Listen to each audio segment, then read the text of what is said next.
안녕하십니까. 저는 저희 장애 선교회를 섬기는 대표 김홍덕 선교사입니다. 먼저 우리 한미교회 믿음의 식구들께 깊은 감사를 드립니다. 오랜 기간 동안 저희 선교를 위해서 후원해 주시고 기도해 주시고 또 격려해 주셔서 지금까지 선교를 잘 감당하고 있습니다. 특별히 장애 선교라고 하는 좀 특수한 선교에 여러분들이 마음을 써주시고 이렇게 오랜 기간 동안에 협력해 주신 것에 대해서 다시 한번 감사의 말씀을 드립니다. 오늘은 저희들 그동안 선교한 선교 보고 겸 또 나눌 말씀을 잠깐 이 새벽에 나누고자 합니다.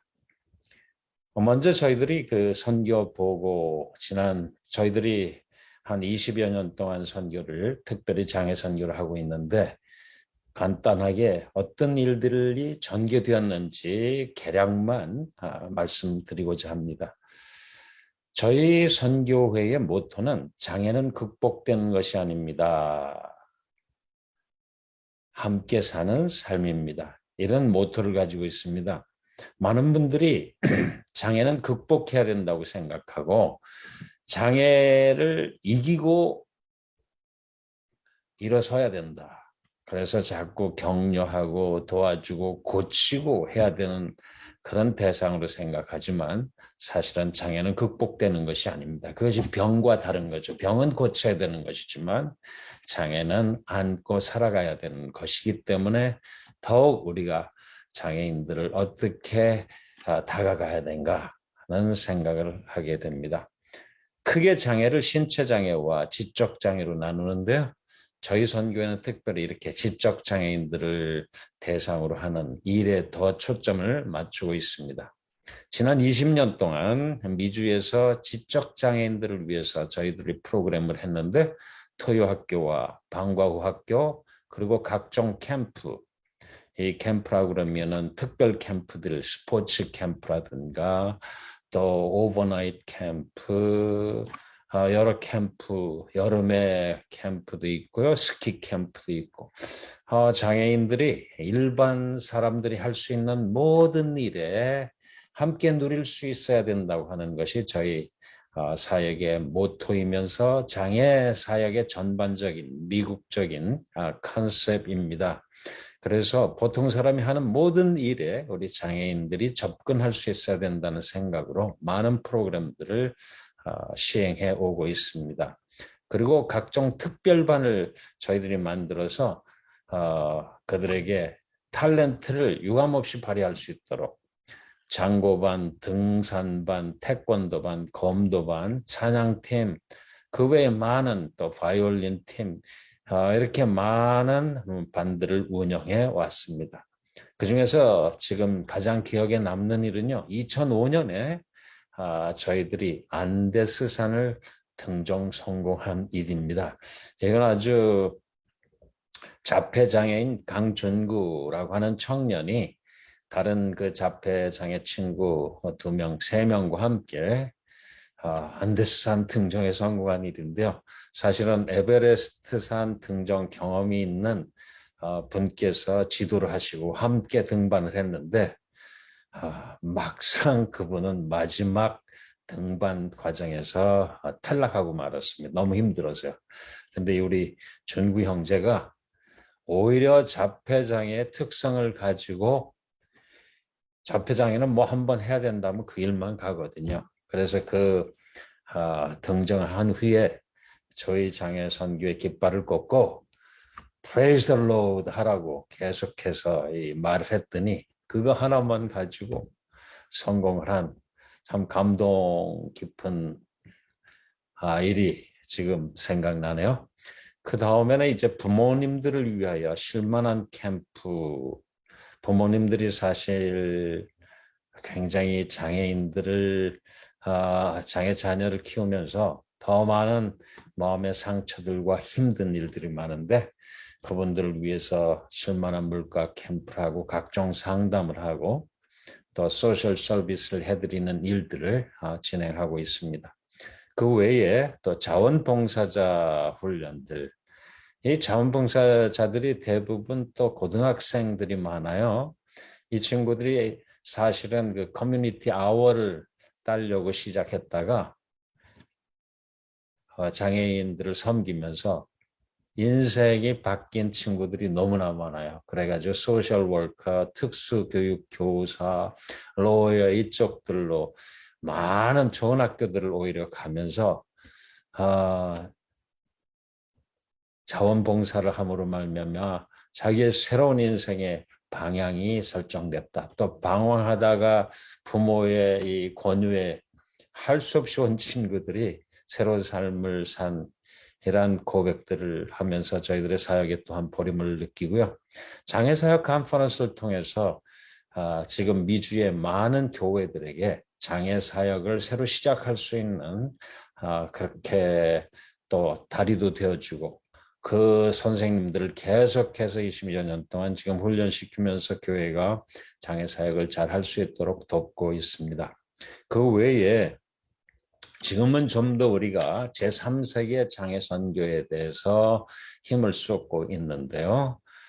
멕시코, 중국, 필리핀, 베트남, 인도네시아, 아프리카의 우간다, 케냐, 남아공 그 외에 많은 나라에 저희들이 그 장애선교를 했는데 지금 이 들어드린 이 나라들에서 특별히 많은 에너지를 쏟고 있었습니다.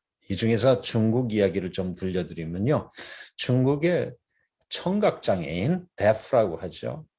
청각장애인이 무려 3천만 명이나 있습니다. 한 나라 인구보다 많을 정도죠. 이 중국의 이 많은 청각장애인들을 위해서 저희들이 여러 개의 신학교도 세우고 많은 교회들을 세우고 청각장애인들을 통해서 지금 하나님의 나라에 멋진 일들을 진행하고 있습니다. 오히려 들리지 않는 것이 축복이라는 고백을 할 수 있는 것은요. 지금도 공공장소에서 전도하면 잡혀가는 굉장히 어려움을 당하는 지금 중국에서 선교사들 다 추방됐죠. 그런데 우리 청각장애인 믿음의 동지들이 기차 타고 버스 타고 공공장소에 나가서 전도를 하는데 수화로 하기 때문에 뭘 저렇게 진지하게 대화를 하느냐 이렇게 생각하고 있는 차에 하나님의 말씀을 열심히 증거해서 많은 열매를 맺고 있는 일, 이건 장애선교가 할 수 있는 놀라운 비밀인 것입니다. 인도네시아에 저희들이 교회 지도자를 모아놓고 장애선교를 해야 된다.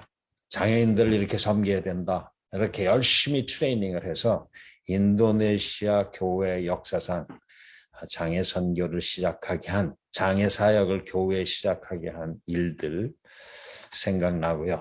그 다음에 베트남에는 잘 아시는 대로 베트남 전쟁 때문에 그때 고엽제를 많이 써가지고 이 식물들을 다 죽이고 거기에 폭탄을 터뜨리고 전쟁을 했다가 그 참전 용사들이 고엽제를 맞음으로 말미암아 2세, 3세들이 기형아들이 막 태어나서 30여만 명의 자녀들이 지금 자녀도 아니죠. 다 그분들이 장성하셔서 가정을 이루고 있는 분들도 많은데 또 많은 경우에는 장애인이 되셔서 아무 일도 할 수 없는 그런 가정들이 너무나 많습니다. 그들을 위해서 집 지어주기 행사가 베트남 교회에서 교회 연합회 있었는데 그들과 동참하여서 저희 장애선교회에서 25채의 집을 지어주기도 했습니다.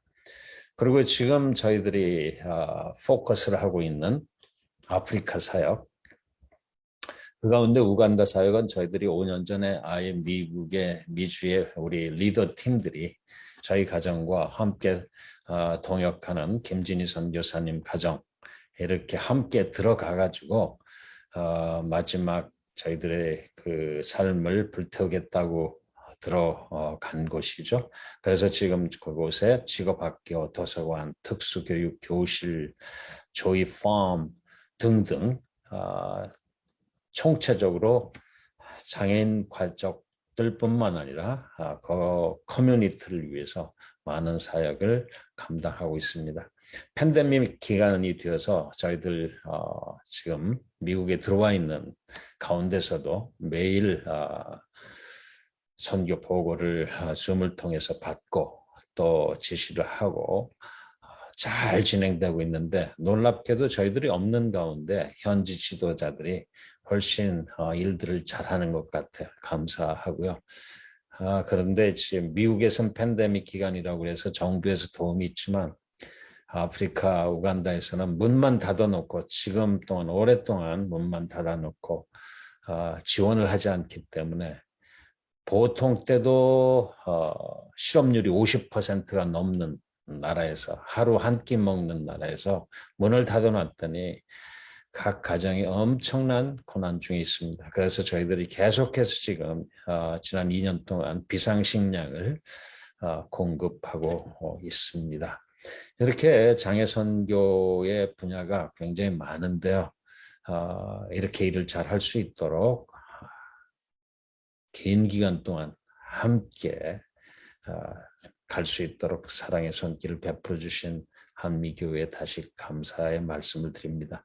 이 새벽에 잠시 말씀을 나눌 곳은 우리가 잘 아는 누가복음 6장의 선한 사마리아인 예수님의 이 비유를 통해서 선교에 제가 어떤 도움이 되었고 여러분들도 어떤 마음을 가져야 될 것인가, 이렇게 한번 나누기를 원합니다. 이 선한 사마리아인 비유 이야기들은 우리가 너무나 잘 알고 있는데요. 오늘은 이 비유에서 예수님이 우리에게 가르쳐 준 그 하나의 원리, 이것이 뭐냐 생각을 했는데 그것이 바로 공감의 능력이라고 저는 생각합니다. 하버드 비즈니스 리뷰에서 공감의 단계를 나눈 일이 있는데요. PT, 첫 번째 단계가 PT, 아주 불쌍하게 여기는 거죠. 두 번째 단계가 sympathy, 연민. 세 번째 단계가 empathy, 이거는 상대방의 관점에서 이제 공감하는 거예요, 어느 정도. 그러나 마지막 단계의 공감은 compassion이다. 그냥 연민을 하고 참 안 됐다, empathy를 하는 단계를 넘어서 같이 고통을 느끼고 이제 도와주는 단계까지 가는, 이것을 공감적인 배려가 있고 행동적인 영역이라고 합니다. 이것을 아프리카식으로 생각하면 아프리카 속담에 이런 것이 있습니다. 비가 올 때 우산을 쓰지 말고 함께 비를 맞으며 걸어라. 저는 이 속담을 듣고 크게 공감을 했어요. 우리는 아프리카 가서 무엇을 돕겠다, 도와줘야 되겠다, 내가 뭐 쓰임을 받아야겠다, 이렇게 생각을 하고 자꾸 그들을 개선시키고 가르치고 하려고 하는 생각들이 많지 않습니까?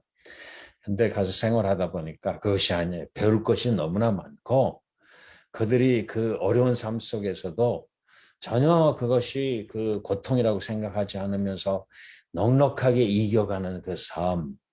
잠시 많은 것이 불편하지만 불편에 자기의 마음을 쓰지 않고 있는 것에 넉넉한 웃음을 웃는 그 모습을 볼 때에 그렇구나. 우리가 비가 올 때 나는 우산 있지 하고 쓰면서 내 우산 좀 같이 써라 하는 그런 태도가 아니라 내 우산을 접어놓고 함께 비를 맞으며 걸을 때에 친구가 될 수 있다는 것이고 그들의 이 자존심을 상하지 않게 하는 방법이라는 것을 배웠습니다.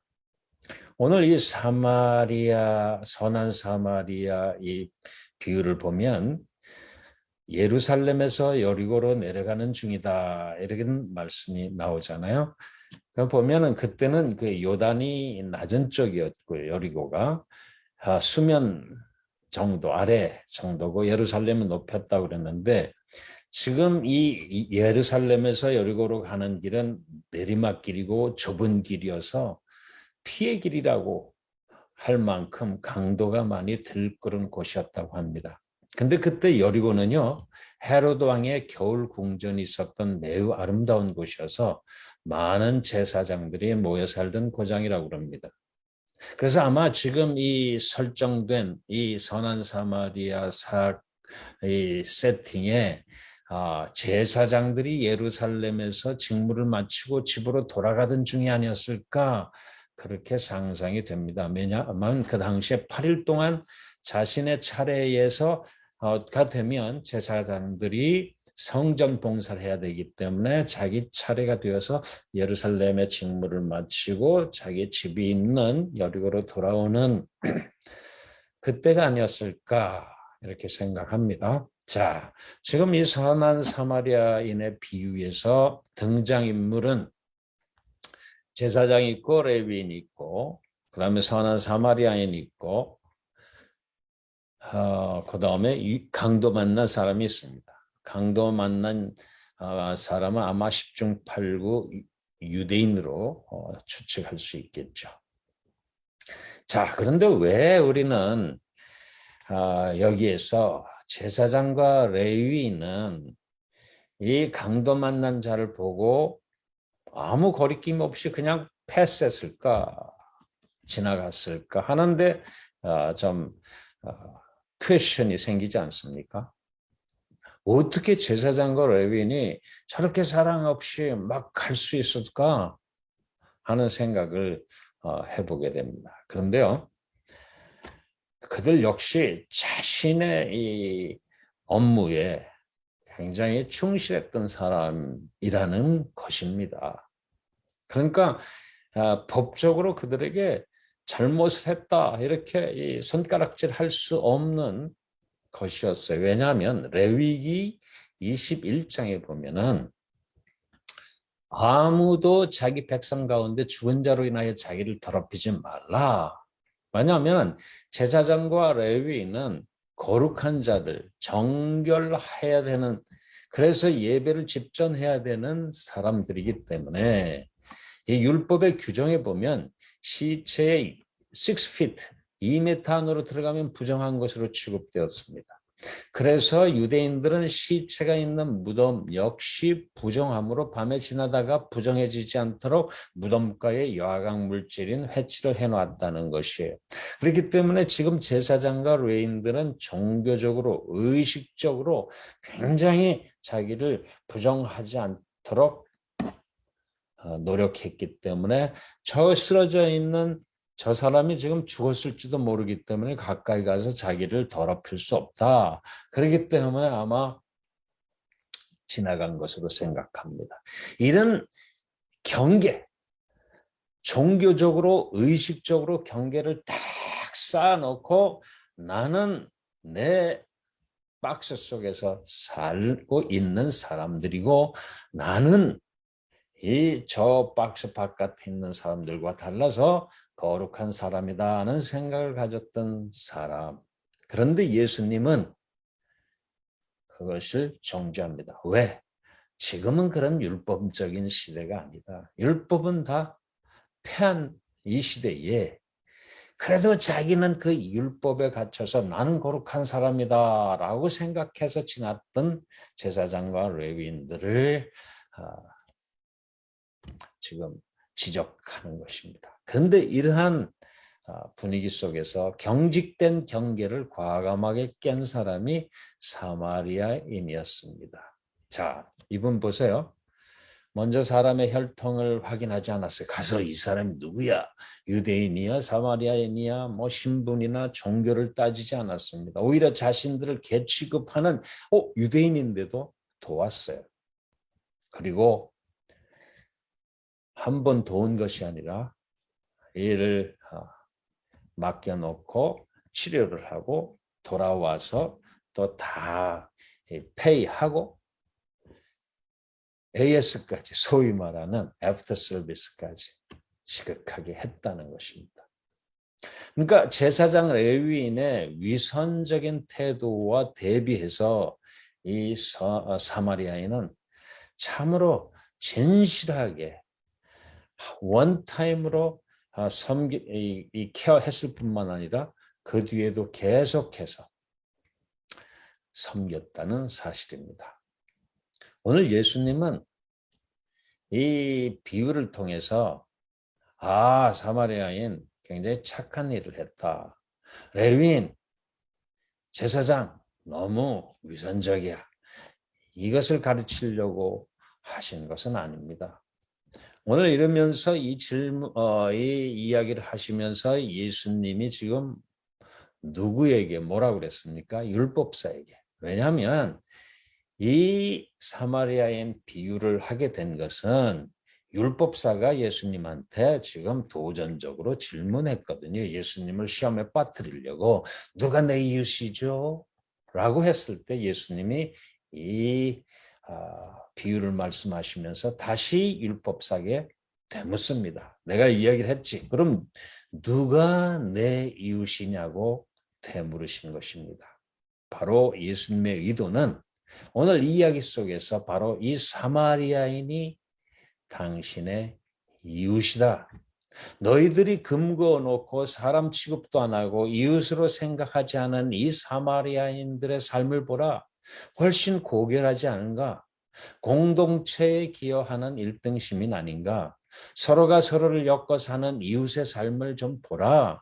제사장과 레위인은 예루살렘 성전과 집을 직선적으로 왔다 갔다 하는 이기적인 공동체 안에서 살았지만 사마리아인은 여행을 하면서도 기름과 포도주를 가지고 서로 나누었고 부상당한 사람을 여관으로 데려가서 잘 케어했고 그 다음에 돌아와서 부상당한 사람을 돌봤고 비용을 지불했다는 점에서 공동체 생활의 모범을 보였다는 것입니다.